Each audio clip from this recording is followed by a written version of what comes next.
Welcome to Guide Guru. We hope this video helps. You start with essentials. Keep the paired iPhone nearby, know the watch passcode and the Apple ID password. Once ready, open the watch app on your iPhone, tap My Watch, then All Watches. Tap the info icon next to the target watch and choose Unpair Apple Watch. This triggers an encrypted backup and begins removing the watch from your Apple ID.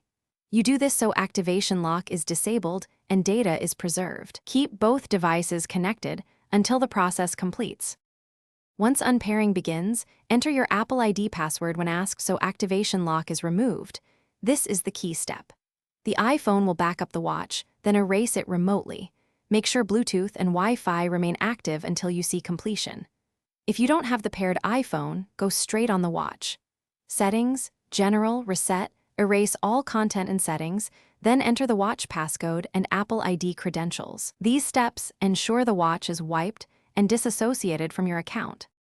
When the erase completes, you can pair the Apple Watch to an iPhone as new or restore from the backup created earlier. Follow on-screen pairing steps. If activation lock still appears, sign into iCloud. Open Find iPhone, select all devices and remove the watch from your account. If the watch is unresponsive, force restart it, then retry the erase.